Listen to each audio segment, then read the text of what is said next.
Әти-әниләр йылый, сөйгән яр үзгәләнә, дус туганнар кочаклап теләк тели. Солдат озатының никадәр авыр икәнен улым үсеп җиткәч кенә белдем ди Константин Ильин. Әфган сугышын кичкән ир-атның күзләрендә яшь бүген.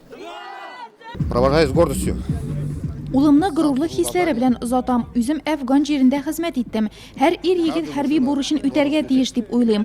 Үзебез армиягә киткәндә бик яшь идек, күп нәрсәне аңламадык. Хәзер улымны озатканда барысы да башкача. А сейчас вот сына провожаем. Бер елга әти-әнидән туган йорттан аерылып тору күңелсез булса да, Стас исә мин хезмәт итәргә әзер ди. Люблю свою родину. Чабаксар шәһәрендә техник программалаучы һөнәрен үзләштердем. Армиядә кирәк булыр дип уйлыйм. Ватанымны яратам, шуның өчен армиягә хезмәт итәргә барам.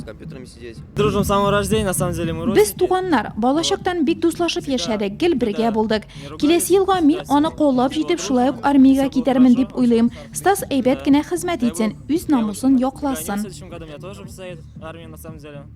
Көзге чакырылышта беренчеләрдән булып китүче егетләрнең барысы да диярлек хезмәт итәргә әзер булып чыкты.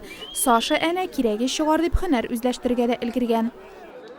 Настрой как бы у меня боевой. Ватанымны бер дигән итеп саклап, бер елдан соң әйләнеп кайтырга сүз бирәм. Доблестно защищать свою родину. Я племяннику всегда говорил, надо Мин әнекәшемә һәр вакыт Россия армиясе көчле дип әйтә килдем. Аның сафларында хезмәт итү зур дәрәҗә. она всегда увеличивается.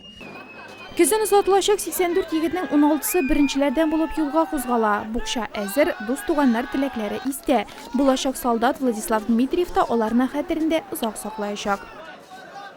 Мен дустымны Владик Дмитриевны армияга озатам деген морской флотта служить итеп кайттым. Моряк булдым үзем. Мен вот дустымны моряк жулларына сатам. Исән-сау хезмәт итсен, самый главный. Әнкәләрен, аталарын пускай не забывает. Хезмәт итүгә килгәндә әлегә ул 1 ел дип белдерде Нурлат шәһәре хәрби комиссары Захир Абдуллин. Дөньядагы хәлне исәпкә алып киләчәктә аның күпмегә озайтыласы билгеле түгел. Җыелу урынына барып җиткәч булачак солдатларга кисә телефоннары һәм айлык акча салынган банк карталары таратылачак. Шөкер, хәзер армиядә бик уңайлы шартларда хезмәт итеп була.